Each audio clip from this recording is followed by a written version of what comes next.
La despidieron por ser demasiado vieja para la tecnología. Años después, el programa que le arrebataron fue la llave que desnudó un fraude que amenazaba un imperio de mármol y cristal. El Gran Emperatriz ocupaba la esquina más fotografiada de la ciudad. Columnas altas, lámparas que parecían candelabros de palacio, suelos de mármol pulido donde se reflejaban los zapatos de charol de los delegados. En la mañana de la cumbre internacional, el vestíbulo brillaba como si cada azulejo quisiera contar una historia de éxito. Pero en sus costuras, lejos de las cámaras y de las risas en idiomas que se traducían a medias en las suites, había otros ritmos: el sonido del trapo rozando rodapiés, el silbido bajo de una voz que recogía las migas de un desayuno y despachaba la soledad de los pasillos de servicio. Amira se movía con la naturalidad de quien ha aprendido a desaparecer sin perderse. Sus manos conocían los secretos del hotel, donde se escondía una mancha obstinada en el terciopelo, qué altura debía alcanzarse para que el brillo no dejase huellas, qué tono de voz calmaba a una señora mayor cuando el té estaba demasiado caliente. Llevaba un uniforme verde que la hacía menos visible que la propia luz. Cuando la gente pasaba, las miradas eran veloces, automáticas. Un saludo de cortesía, una indiferencia que podía confundirse con respeto.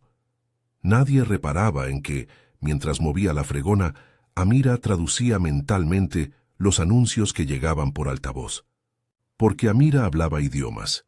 No eran certificados colgados en la pared. Eran palabras aprendidas en la cocina, en la mesita de la abuela, en noches en las que el reloj del barrio marcaba las horas con la cadencia de las cucharas contra la taza. Sara Nazar había sido quien le enseñó a Amira a escuchar más allá de las palabras. Sara, con las manos arrugadas y la voz firme, le había mostrado que un idioma era un puente, que las palabras podían curar malentendidos, arrinconar miedos y evitar promesas rotas.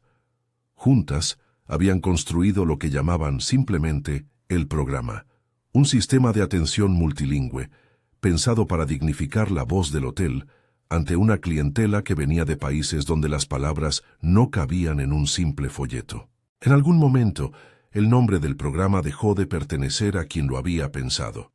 Sara lo presentó en un papel rudimentario, con esquemas a mano, ejemplos y una lista de dialectos que nadie en la junta supo nombrar correctamente.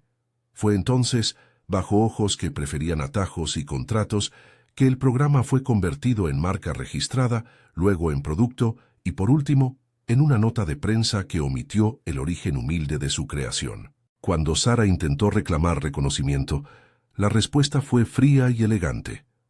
La señora Nazar ya no encaja en los perfiles modernos.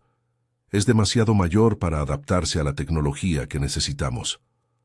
La frase, envuelta en cortesía corporativa, pesó más que cualquier golpe. La despidieron por ser demasiado vieja para la tecnología. Se la llevaron con una carta que justificaba la decisión en términos de innovación y eficiencia, los mismos términos que, años después, cobrarían forma en contratos y firmas que nadie relacionó con la mujer que había enseñado palabras a medio mundo. Amira guardó la humillación de su abuela como quien guarda sal en una herida, con la certeza de que dolería para siempre, pero sin permitir que la salara hasta la carne. Ella siguió trabajando en el hotel, porque había cuentas, porque Sara necesitaba atención, porque la dignidad no siempre compra comida, pero sí obliga a permanecer.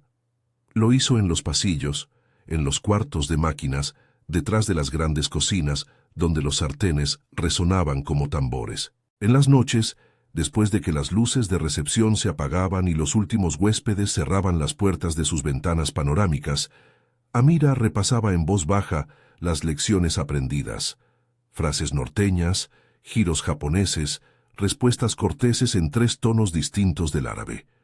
Cada idioma era una herencia, un puente que Sara había construido para que otros pudieran cruzar. La mañana en que comenzó la cumbre, Amira percibió un rumor distinto. No era el murmullo cotidiano de los preparativos, sino algo que rozaba peligro. Delegaciones de 9 países se alojaban en el Emperatriz, ministros, empresarios, traductores oficiales, contratos en juego que sumarían millones si las negociaciones prosperaban. En el Salón Versalles, las mesas se disponían con precisión militar. Las banderas colgaban discretas como recordatorios de promesas internacionales. Desde la cocina, Amira vio llegar a los delegados, trajes sin arrugas, gestos medidos, auriculares listos para recibir las voces que los harían entenderse. Su corazón se apretó. Conocía el poder de una palabra mal dicha. Había visto cómo una mala traducción rompía una cena, una alianza, un trato. No tardó en suceder. Durante una cena de prueba, cuando los chefs ajustaban el menú y los técnicos repasaban el audio, una frase mal interpretada provocó una tensión que nadie había previsto.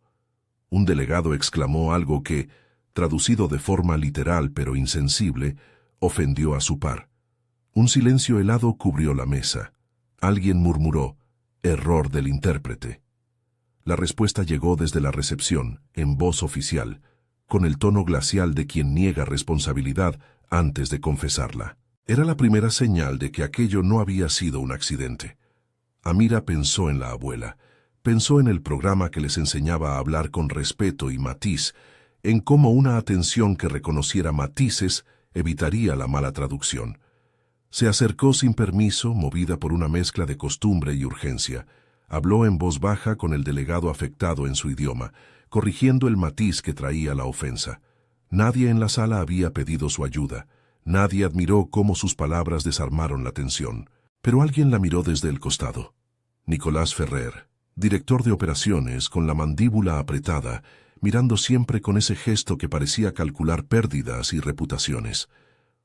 «No entres donde no te llaman», dijo Nicolás al cruzarle el camino, con la cortesía de quien sabe que su poder llega camuflado y no necesita levantar la voz. Amira sintió la sangre en la garganta, la memoria de la carta que despidió a Sara, el eco de las risas que se habían llevado su crédito. No contestó con violencia, respondió con hechos. A la hora del cóctel, cuando una prueba técnica dejó de reproducir bien la versión en francés de un comunicado, Amira se acercó y sin permiso intervino. En pocos segundos, calibró un matiz que los equipos oficiales no habían notado. Una palabra que en su idioma implicaba obligación y que en la versión difundida había sido suavizada hasta el punto de cambiar la postura de uno de los representantes. Esa precisión cambió el tono de un discurso y el murmullo en la sala volvió a la calma. La intervención no pasó desapercibida.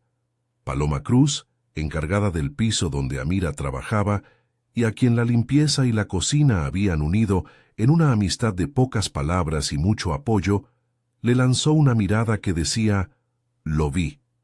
Adrián Soto, el recepcionista que cargaba con libretas y teléfonos, lo anotó en su cuaderno con la discreción de quien guarda secretos para el momento justo. Pero Nicolás se acercó de nuevo, esta vez con un gesto más frío. «No eres personal autorizado», repitió como si dijera una regla de tráfico. «No hay protocolos para tu intervención». «Yo solo he corregido una palabra», respondió Amira sin levantar la voz. «Aquí nadie debería ofenderse por hablar claro». El silencio que siguió tenía varias lecturas. Para Nicolás, cualquier acción que rompiera la cadena de mando era una amenaza. Para Amira, el silencio era un respiro ganado. Esa tarde, Sebastián Montero, heredero y rostro visible del grupo Emperatriz, apareció en el pasillo. No había crecido en el brillo público.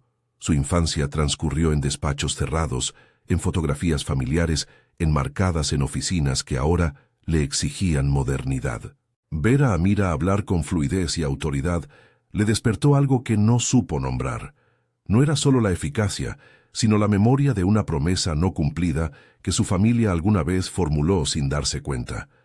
Sebastián pidió a Nicolás que le presentaran a la mujer que había calmado una reunión con una frase.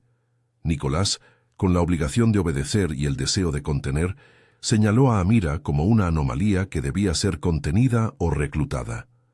Sebastián bajó su mirada y preguntó, sin etiqueta ni prólogo, «¿Cómo lo hiciste?». Amira explicó, y no hizo falta demostrar con diplomas. Habló de su abuela Sara, de las noches de práctica, de cómo las palabras no eran herramientas sino puentes. Sebastián escuchó con esa atención que a veces nace de la curiosidad y otras de la culpa. Recordó vagamente a una mujer en la cocina de su casa cuando era niño, una mujer que hablaba a los invitados con suavidad y los hacía sentir en casa, aunque él no recordara su nombre. Recordó la sensación de seguridad que le daba esa voz. Decidió darle una pequeña prueba. La llevó a una sala auxiliar donde un técnico reproducía varias pistas de audio a ciegas. Si Amira manejaba la complejidad, le ofrecería la oportunidad de hablar con los delegados bajo supervisión. Amira pasó la prueba sin ceremonias. Ante Sebastián, frente a los audífonos y un pantallazo con códigos, tradujo con precisión y ofreció alternativas que ampliaban la interpretación. No necesitó destacarse. Su trabajo fue invisible y al mismo tiempo inevitable. Sebastián la miró con una mezcla de respeto y una responsabilidad recién descubierta. «Hay archivos antiguos en el sótano», dijo él con un tono que ahora sonaba menos indiferente. «Papeles que nadie ha revisado desde la época del fundador. Si tienes información, tráemela. Si no, la cumbre seguirá, y no podemos arriesgar la reputación de la casa». Amira sintió la petición como una llave. No quería protagonismo, quería justicia para Sara. Le propuso a Sebastián que revisara los documentos que ella recordaba, algunos apuntes de su abuela, un cuaderno de vocabulario que había desaparecido tras su despido. Sebastián asintió, y en ese gesto hubo implícito un permiso. Investigaría discretamente. Esa noche se movieron sin brillo.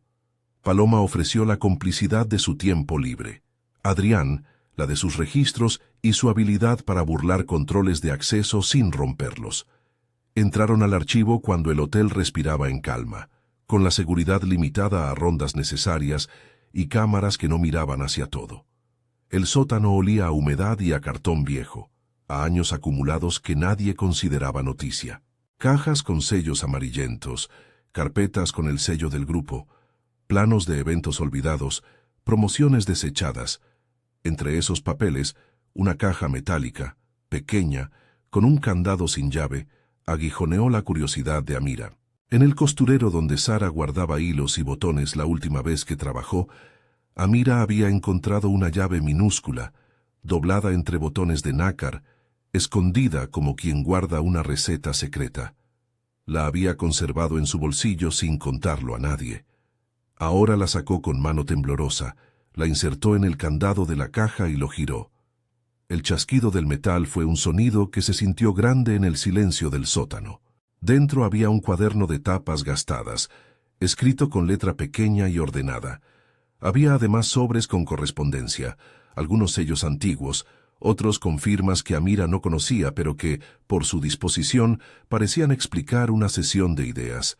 Y entre esos papeles, una carta doblada con párrafos subrayados y una caligrafía que, pese a la formalidad, mostraba remordimiento. La primera línea que alcanzaron a leer decía algo que Amira reconoció de inmediato por la voz de Sara. Una confesión implícita de que el programa nacido en una cocina había sido trasladado a despachos, que el crédito se había diluido en folios y contratos sin atribución y que en la prisa por expandir la marca, alguien había decidido silenciar la historia de su creación. No era la acusación rotunda que esperaban. No incluía nombres proclamados a viva voz, ni gráficos que sentenciaran a nadie en un titular. Era, en cambio, un testimonio doblado por la conciencia.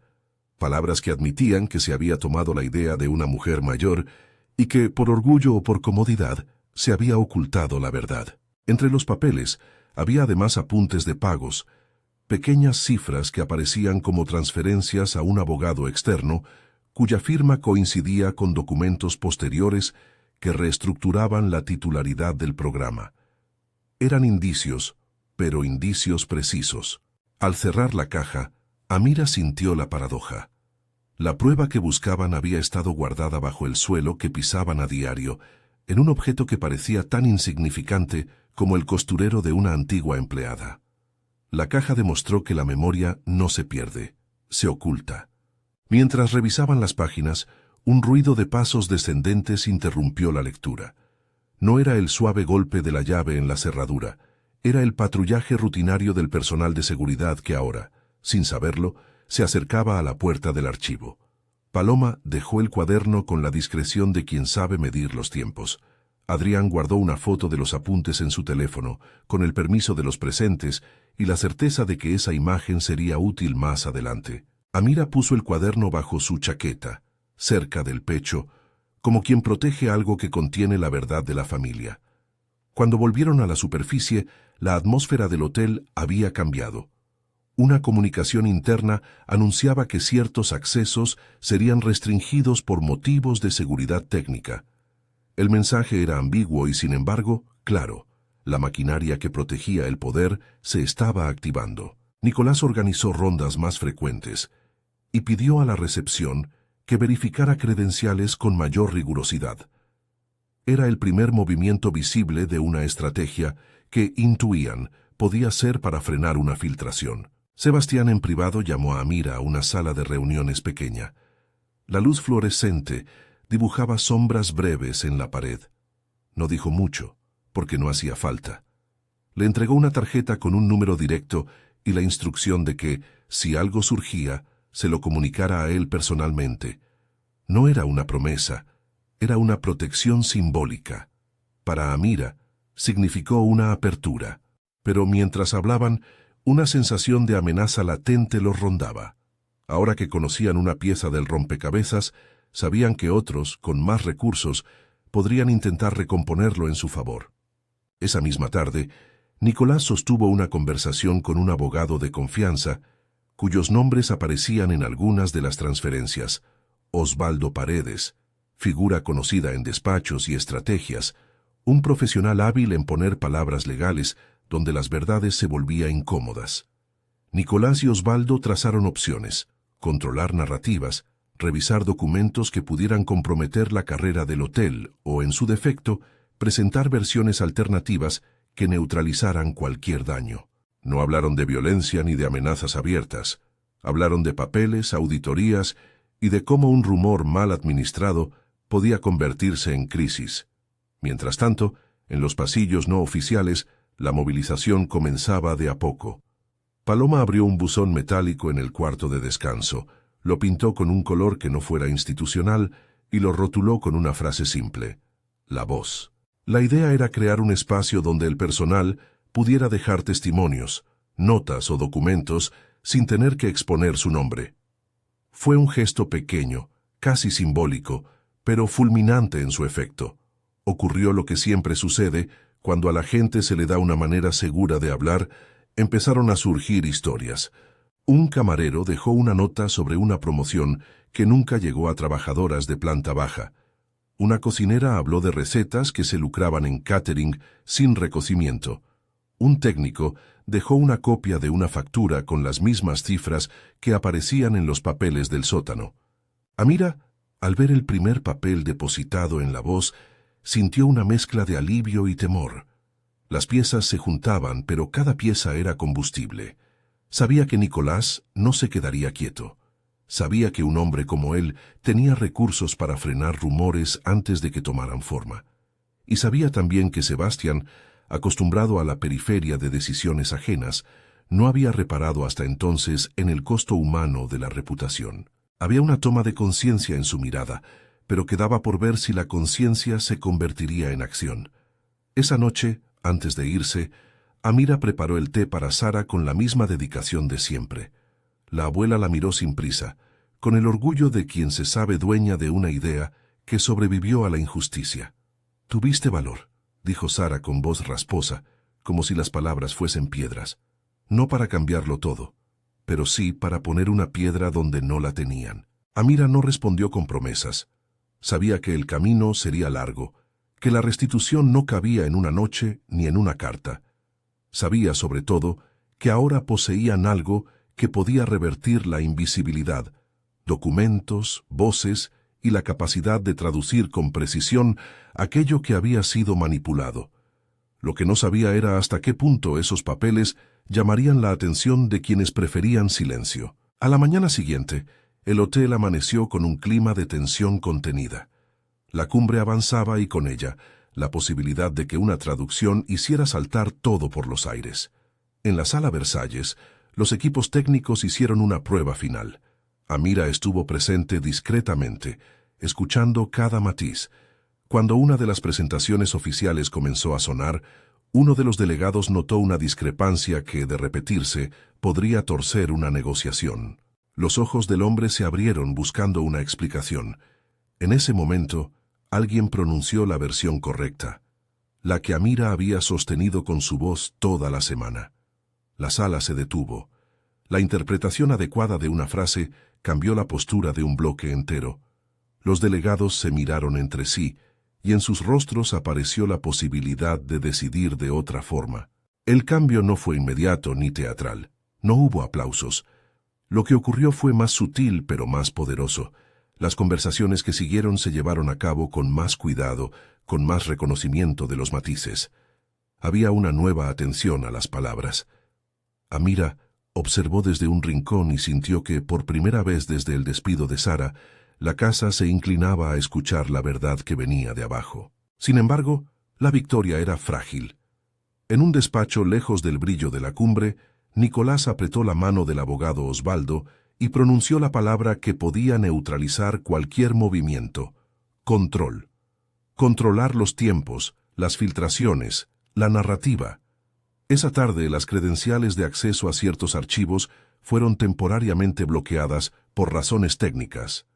Las cámaras se reorientaron con discreción, y una voz, la de quien temía perder su lugar, empezó a mover piezas en la oscuridad. Amira y sus aliados respiraron con cuidado. Tenían pruebas, pero no todavía un tribunal.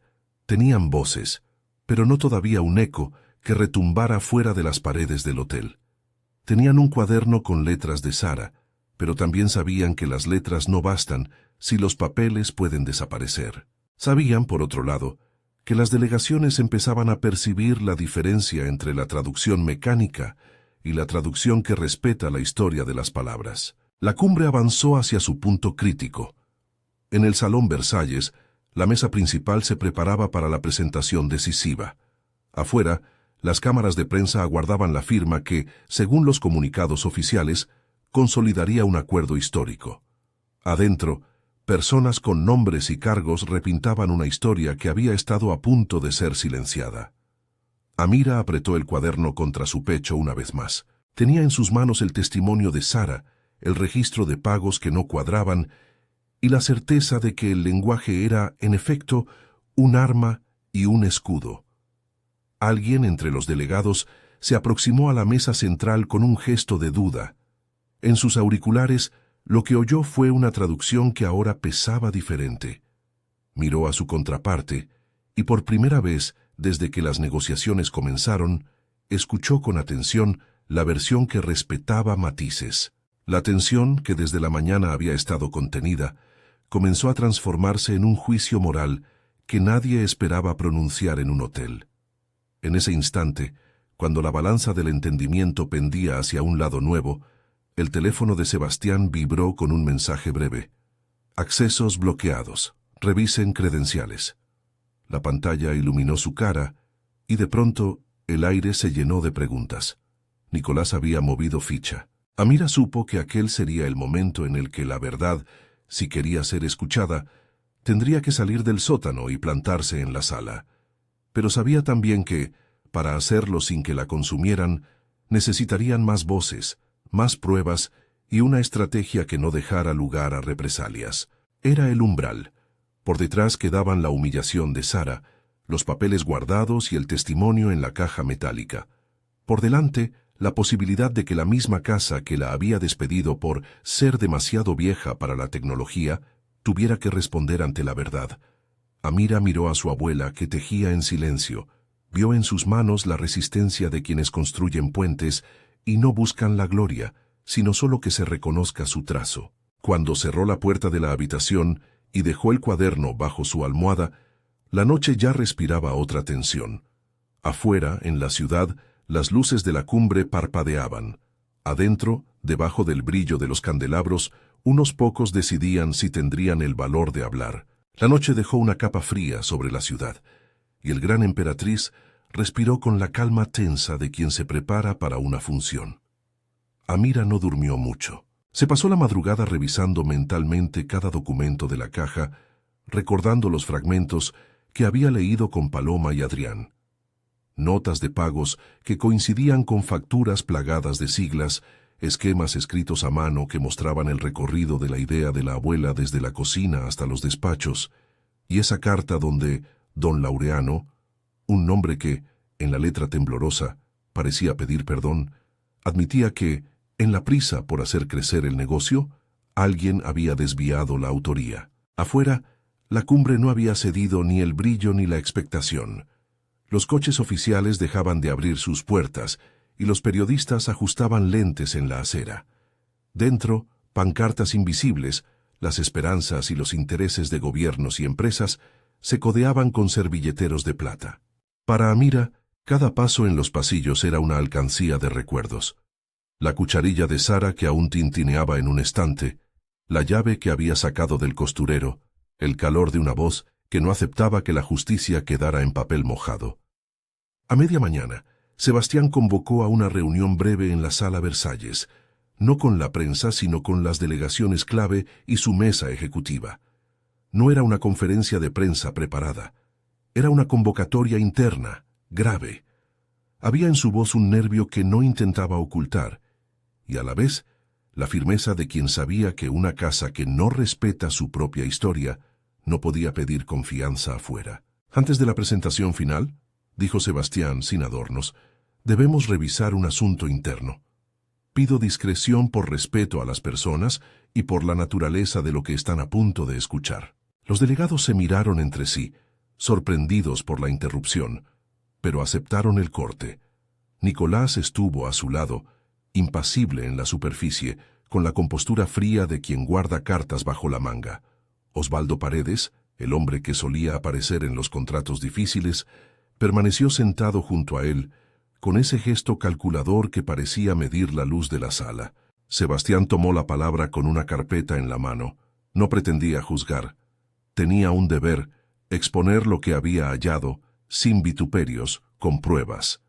Amira permaneció en un rincón, la chaqueta aún con las marcas del sótano, el cuaderno de Sara seguro bajo su suéter, pero no para ocultarlo más, para sostenerlo como un pacto, como garantía de que la verdad no se disolvería. Abrió la carpeta y pidió la proyección de un documento.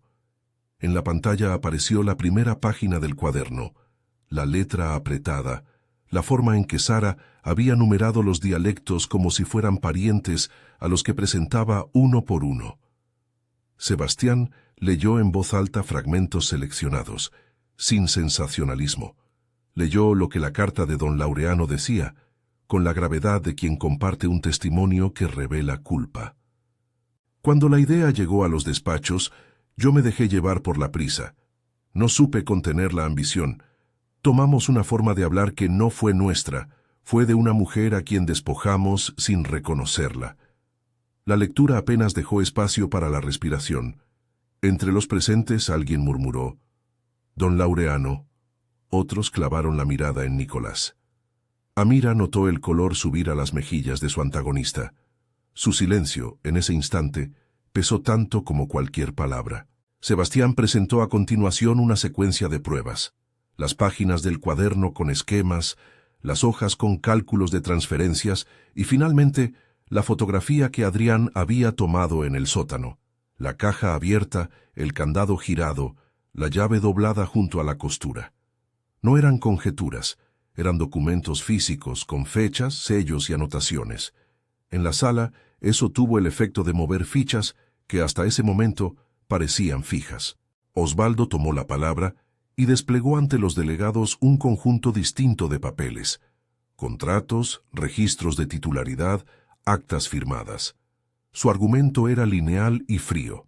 La titularidad había sido formalmente transferida y legalmente registrada.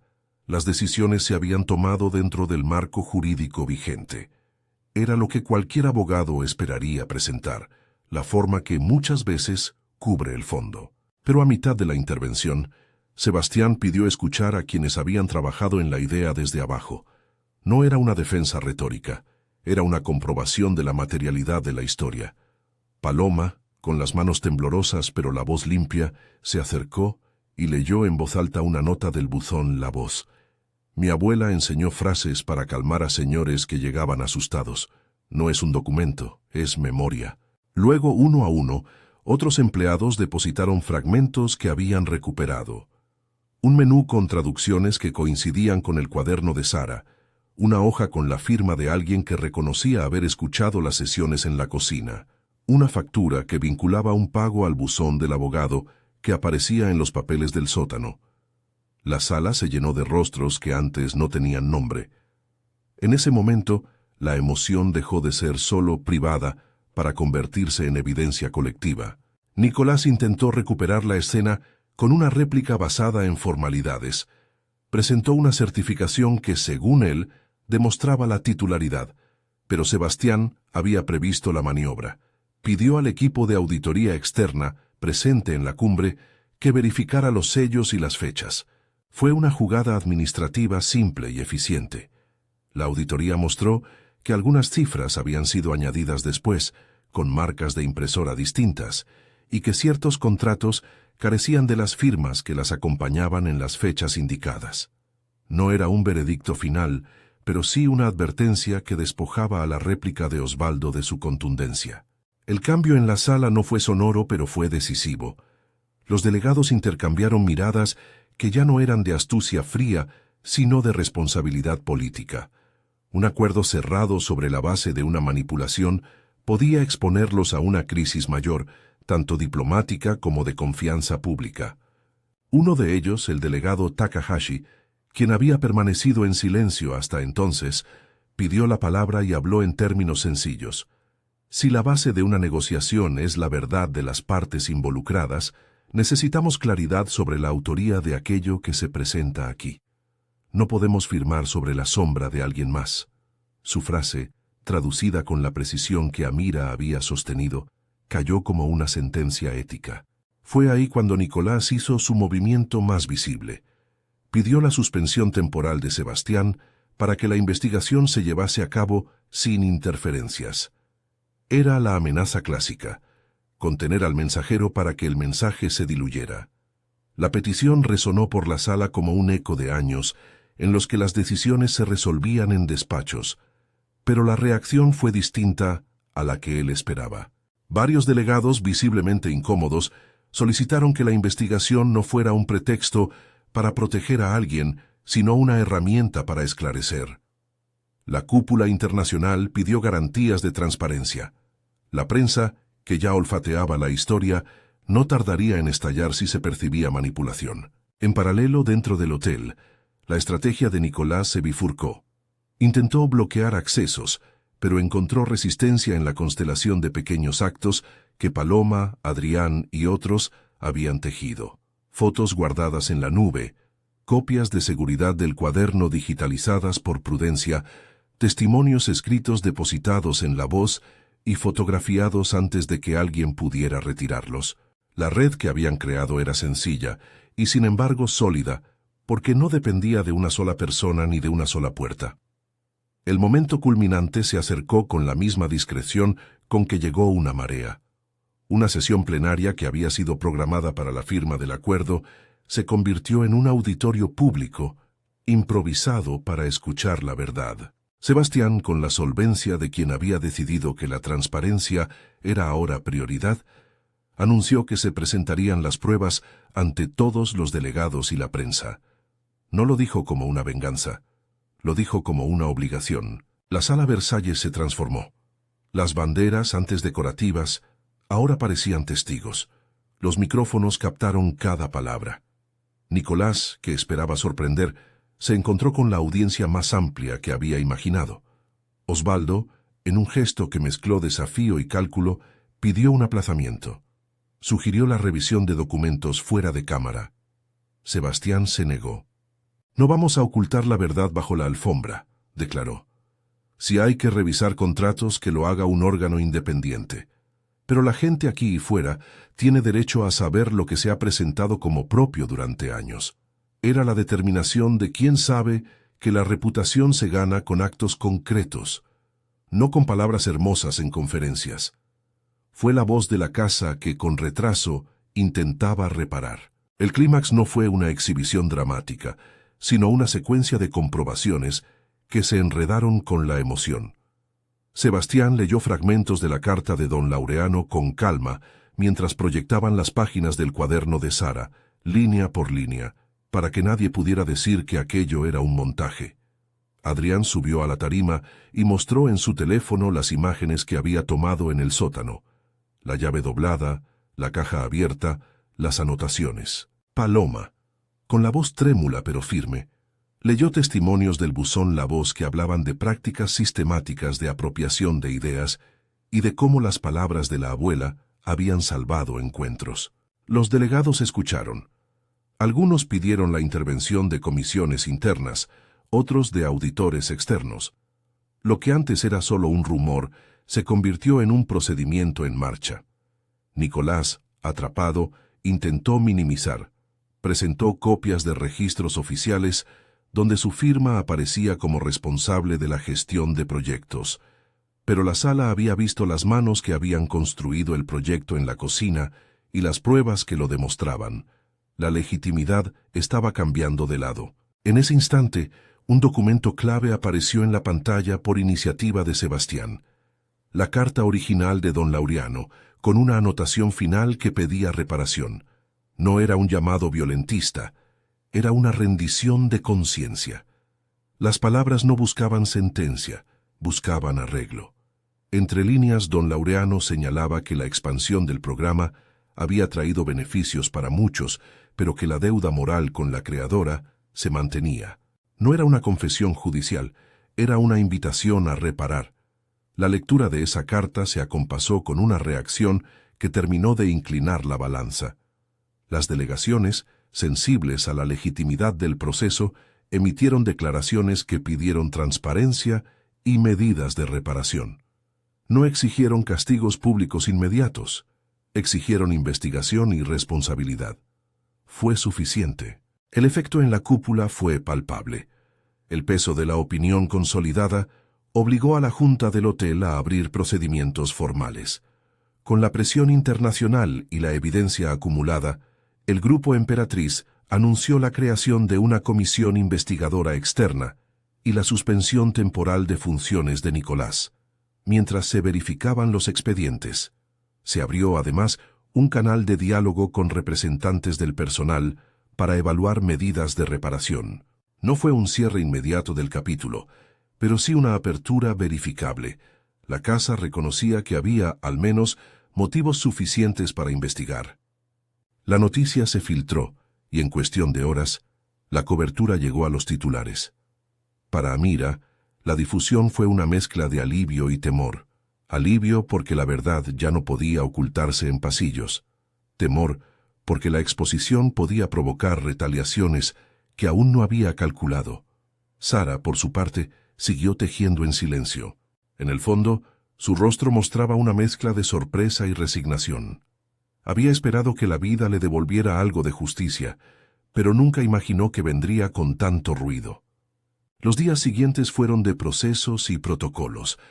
La comisión, integrada por auditores externos y representantes de los delegados, revisó los papeles, solicitó entrevistas y programó auditorías. Se detectaron irregularidades en la documentación de la titularidad del programa y en pagos que no tenían justificación coherente. Los hallazgos preliminares no eran una sentencia criminal, pero sí suficientes para abrir procedimientos legales y administrativos. Demandas potenciales se discutían en despachos, y la reputación del hotel exigía un plan de reparación visible. Mientras tanto, dentro del edificio la dinámica cambió. El buzón La Voz dejó de ser un gesto simbólico para convertirse en un canal de aportes que la comisión tuvo en cuenta. Testimonios anónimos permitieron a auditores reconstruir momentos y prácticas. Paloma y otros trabajadores participaron en reuniones donde por primera vez se les escuchó formalmente. No todos los días fueron de triunfo. Hubo miedo, hubo dudas, hubo presiones para retractarse. Pero la posibilidad de un relato común, explícito y respaldado por documentos, transformó la realidad cotidiana. Sebastián, consciente de que la transparencia debía acompañarse de acciones, anunció la creación de un fondo de compensación para personas cuyos trabajos habían sido apropiados o cuyo reconocimiento había sido omitido por la corporación. No lo hizo como un gesto de caridad, sino como un paso hacia la reparación. Propuso también renombrar el proyecto como Programa Sara Nazar y dar a su creadora un lugar formal dentro de la estructura, un puesto consultivo, acceso a servicios de salud y asistencia y una ceremonia pública de reconocimiento. No sería una solución total a una vida de despojo, pero sí una restitución visible. La idea se presentó ante el Consejo y luego de deliberaciones tensas fue aprobada provisionalmente como parte de un paquete mayor que incluía auditoría y cambios en las prácticas de contratación y registro de propiedad intelectual. Nicolás fue apartado temporalmente mientras se llevaban a cabo las investigaciones formales, y Osvaldo fue citado por la comisión para declarar sobre las transferencias detectadas. No se hablaba de castigos definitivos, sino de procesos en marcha con consecuencias legales posibles. La narrativa quedó en manos de tribunales y auditores, pero la decisión corporativa fue clara. El Grupo Emperatriz debía reparar públicamente lo que había sido omitido. El día de la ceremonia fue sobrio y cargado de significados. Se celebró en un pequeño patio interior del hotel, lejos del brillo de los salones y cerca de donde los empleados pasaban sus descansos. Sebastián tomó la palabra sin cámaras de prensa que transformaran la solemnidad en espectáculo. Estaban presentes delegados, representantes del personal, miembros de la comisión investigadora y, sobre todo, Sara y Amira. La placa que se develó no fue una consigna vacía. Llevaba el nombre Programa Sara Nazar y una inscripción que reconocía la autoría y la contribución de quienes, desde la trastienda, habían construido puentes de palabra y humanidad. Sara, con manos temblorosas, se acercó a la placa. No había aplausos estruendosos, sino miradas que decían aquello que la burocracia no siempre expresa con claridad. Lo sentimos y lo vamos a intentar reparar. Amira estaba a su lado, y en su rostro se mezclaban la gratitud y la memoria de tantos años invisibles. «No vine por el reconocimiento», murmuró Sara en un momento. «Vine por la gente que tenía que entender que una palabra cambia destinos». Las cámaras captaron ese gesto, pero no lo robaron. Fue un instante que se mantuvo en la memoria de quienes estuvieron allí.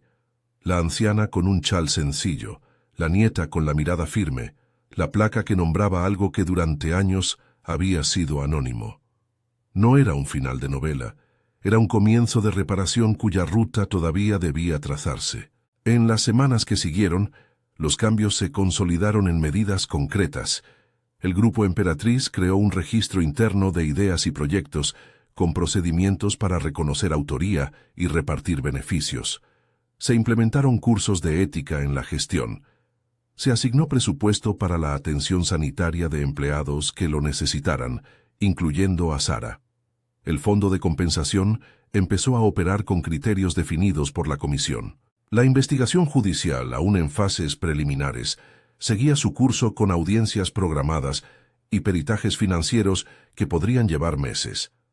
Nicolás enfrentó consecuencias administrativas claras: suspensión, revisión de contratos que gestionó y prohibición temporal de participar en adjudicaciones internas mientras se aclaraban sus decisiones. Osvaldo, por su parte, verificó su actuación ante la comisión.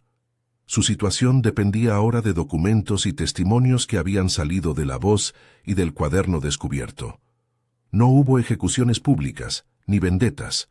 Hubo procedimientos que avanzaban con la lentitud templada por el Estado de Derecho y la vigilancia de la opinión pública. La vida en el hotel fue, poco a poco, recuperando una nueva normalidad. Algunos empleados regresaron a sus tareas con la tranquilidad de ser escuchados. Otros, más desconfiados, decidieron buscar alternativas. El programa Sara Nazar inició su actividad con un equipo liderado por Amira, quien aceptó el reto no por ambición personal, sino para garantizar que la voz de aquellos que antes no tenían nombre quedara registrada en protocolos y sistemas formales. Su cargo no era un ascenso relámpago hacia la gloria, sino la responsabilidad de transformar lo que antes era invisible en una estructura que protegiera y reconociera. La primera reunión que Amira presidió como directora del programa tuvo un tono humilde y práctico. Llamó a quienes habían participado desde el primer día: Paloma, Adrián y varios empleados que habían dejado testimonios en La Voz. Con ellos, diseñó mecanismos de inclusión, sesiones de formación en varios idiomas, protocolos para reconocer la autoría en proyectos de servicio y un archivo donde las ideas nacidas en la casa pudieran quedar registradas y protegidas. No era justicia perfecta, era un intento deliberado de que la historia no se repitiera. Sara asistió a esas reuniones en calidad de invitada de honor. Su presencia era más simbólica que técnica. Sus palabras, sin embargo, tenían la fuerza de la experiencia. Contó anécdotas de cómo aprendió a modular una frase para que una visita no se sintiera ofendida, de cómo corregía matices que salvaban acuerdos. Sus relatos fueron breves, pero enseñaron. La nieta, a su lado, tomó buena nota de cada recuerdo, sabiendo que cada detalle sería ahora parte de un legado documentado. Hubo también momentos difíciles. La exposición trajo enfrentamientos, entrevistas duras en medios, especulaciones sobre la magnitud del fraude, y la inevitable polarización entre quienes defendían a la empresa y quienes celebraban la reparación. Amira tuvo que aprender a resistir esa doble presión, la de la justicia documental y la de la mirada pública. Había noches en las que el cansancio parecía más pesado que la esperanza, pero la voz de Sara, recordándole que las palabras son puentes, volvió siempre a sostenerla. Con el tiempo, algunas historias personales emergieron con fuerza. Una cocinera a la que le habían ofrecido una posición en el nuevo equipo de catering con reconocimiento público. Un técnico que recibió el reembolso de horas extraordinarias no pagadas. Un camarero cuyo aporte en arreglos multiculturales fue ahora citado en los protocolos de servicio. Esas pequeñas restituciones no borraban años de invisibilidad, pero trazaban un mapa de reparación que otros podrían seguir. La ciudad, que observó con interés el caso del Gran Emperatriz, también reaccionó. Universidades y organizaciones civiles invitaron a Amira a contar la experiencia en foros sobre dignidad laboral y propiedad intelectual en servicios. Sus participaciones fueron sencillas y directas. Hablaba de palabras, de cuidado, de la necesidad de registrar la autoría en ámbitos donde las ideas suelen nacer en la cocina y migrar a los pasillos ejecutivos. No buscó protagonismo. Buscó que la lección adquiriera forma pública para que otras instituciones evitaran repetir lo ocurrido. La historia, sin embargo, no acabó con la placa ni con los comunicados de prensa. Hubo, aún, juicios y apelaciones, declaraciones y contradeclaraciones. La lentitud judicial frustró a algunos y calmó a otros, pero algo cambió en el tejido de la casa. La idea de que un trabajador de planta baja podía reivindicar su creación frente a un imperio de mármol dejó de ser una fantasía. La noción de que una abuela podría enseñar idiomas que luego sostendrían negociaciones internacionales se volvió no una anécdota extraordinaria, sino un ejemplo de la vida real. La creatividad existe en todos los niveles y merece reconocimiento. En los meses sucesivos se vio un gesto sencillo que resumía la transformación. La esquina de la cocina donde Sara había impartido sus primeras clases fue señalizada como Sala de Puentes, homenaje a Sara Nazar. No fue una gran inauguración, pero sí un acto íntimo. Empleados y algunos invitados del hotel se acercaron para dejar una flor o para posar junto a la placa con la naturalidad de quien asiste al recuerdo de una vida que por fin había sido reconocida. Una tarde, mientras limpiaba una sala que ahora llevaba su nombre, Amira encontró una nota en el buzón La Voz. Era breve. Gracias por recuperar lo que era nuestro. La dejó sobre la mesa y respiró con una mezcla de cansancio y alivio. Sabía que las injusticias no desaparecían de un plumazo, que muchas heridas requerían tiempo y cuidado.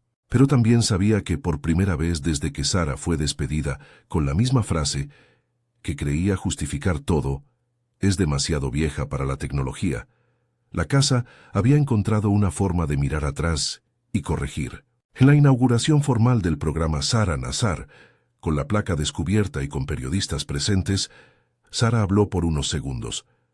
No fue un discurso extenso. No lo deseó.